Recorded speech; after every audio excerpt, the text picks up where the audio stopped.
vào lòng.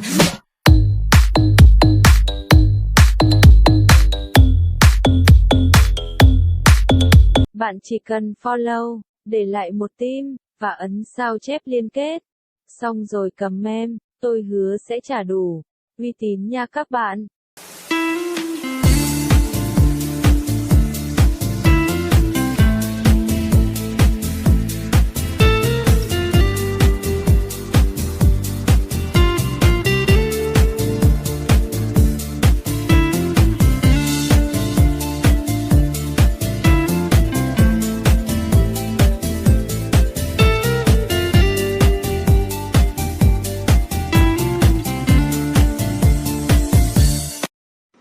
Đàn ông bây giờ khó hiểu phai hồn luôn nhá.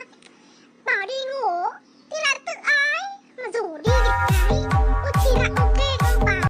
Nhìn trong mùng mò nói với xia, nhà có định có nơi có nia, có chờ thà lo yên tóc thà, giờ lì nhà yên năng xin thà, kia có chùa có sùa, kia có cù lòi yên thơ ua.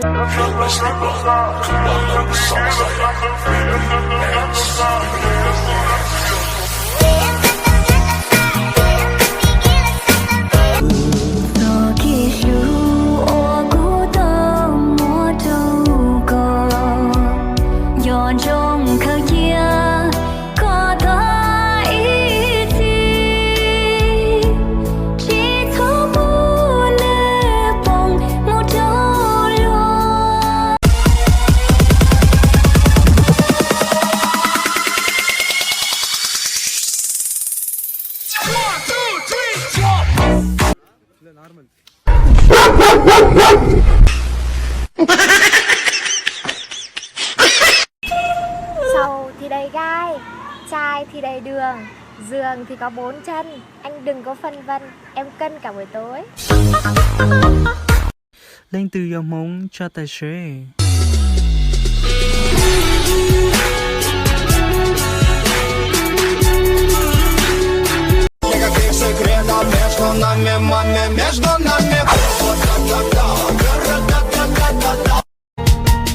Em cho mong我家哥这是得有漏了，em cho mong我家哥是这家有漏了，北影包天个是好我那那要被动，北影包天个是好我那把个啥我，北影包天包。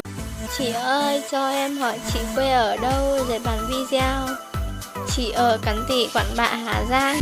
Nhục bơ giá tê, lo nương dê long, cao oi yun gió, tương gà cho hồng, từ bia mò trồng, lo nương chi chú, lo giang sủ còn nương rong nhớ. Chúc các bạn xấu trai ngủ ngon. Còn bạn nào đẹp trai thì ngủ với mình. Hey, mes amants.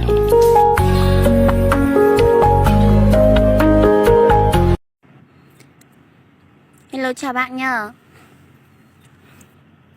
Mình cảm ơn bạn đã khen mình.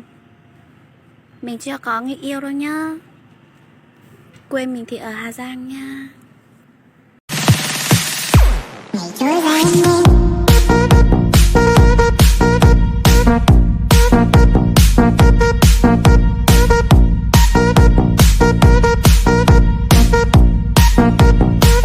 Thời gian trôi anh đã dần đổi thay, một người vẫn giữ, một người buông tay. Em đã từng cố gắng vun đắp cho tình yêu của mình, nhưng vô tình đánh mất thời gian ở bên cạnh anh. Người con gái trong tay chẳng có gì, tương lai quá mơ hồ. Em mơ về mai sau nhiều hơn những gì em có. Sao anh đành buông tay khi vẫn có người chờ anh cuối chân trời để nói ra lời xin lỗi muộn màng. Có tiền sa shi cu y tế. Sa shi cu cha, có cu hung cao có trường cầu ly mấy cha. Sa shi y sao shi. Nhớ rồi á. mà bé lông lò ít tuần xài nhưng mà bé tục lò rồi xí mà buổi chị tao mua lần trò đó địt mẹ con nhà ai đây? Con té đi.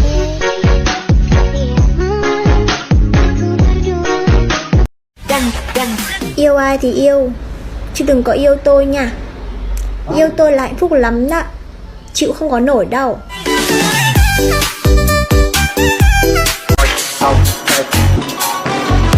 I'm on top, không pretending. Không phải YouTube, không phải trending. I'm on top, em ở thế này. Big booty vừa drop nên em có thế này. Big city boy. Big city, big city boy. Big city, big city. Space speakers in the house, make some motherfucking noise. Im story em. Hà Giang mảnh đất trung tình, một trong số đấy điển hình là anh. Ngọt ngào hương thơm như tình yêu của đôi ta khi nắng ban mai lên đầy xua màn.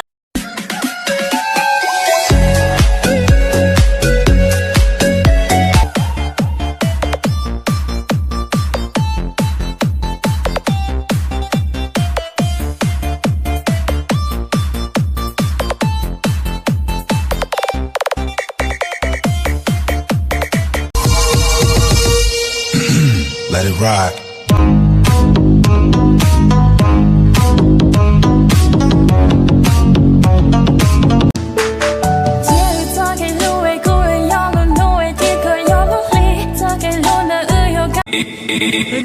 Khi yêu thì đừng nói 100 năm, 1 năm đéo được 100 năm cái lờn.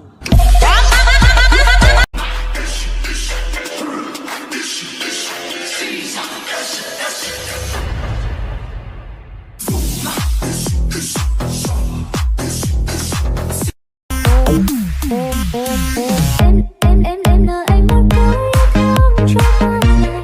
Xin hãy nghe đón tiếng sóng phá bao xuân đời. Ở nơi đó không phải lựa chọn, con tim hay lý trí.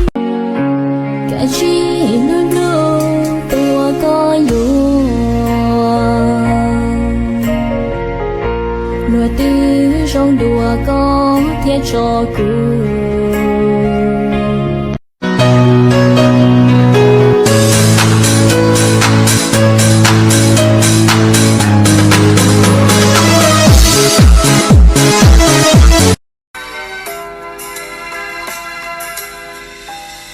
Anh ơi em làm gì sai, sao anh nỡ buông câu dừng lại. Anh ơi em làm gì sai, sao anh yêu thêm người thứ.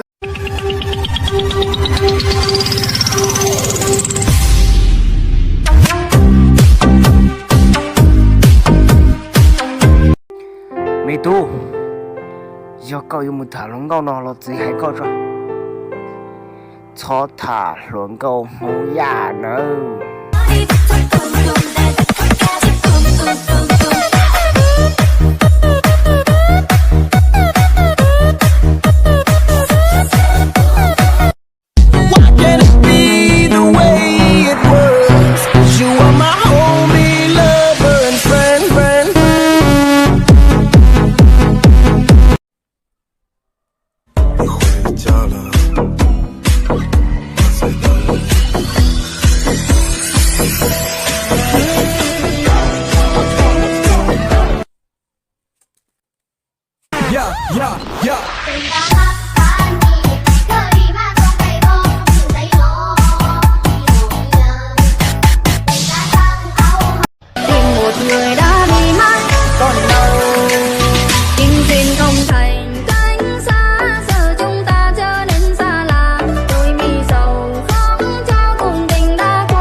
thích chị này không ta? Hồng trần lâm đi vạn trang kinh chẳng mong sẽ không nhòa đi và có lẽ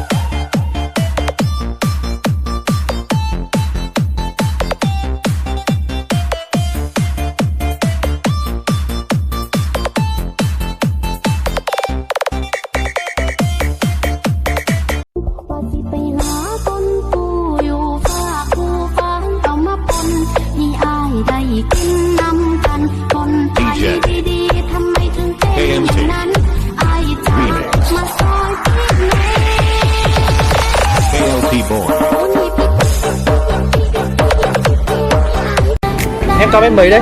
Em cao 1m49. VL, em là chim cánh cụt à? Thế anh cao mét bao nhiêu? Anh á, anh cao 1m78 cơ. Thế anh là khủng long à? Thế có yêu khủng long không? Thế có yêu cánh cụt không? Có. Em cũng có. Nàng vì nhân gian làm ta điên đảo, ta vì nàng náo loạn cả nhân gian. Hoa nở ngàn năm hoa bị ngàn, vạn kiếp luân hồi, vạn kiếp vương. Chèm này của Abu hay đấy. Hư nha, đú này. Làng mượn xe ta, hết xăng không thèm đổ. Ta bực mình đốt cả cây xăng. Nhiều người đứng xem cầm điện thoại, không ngờ rằng họ báo công an.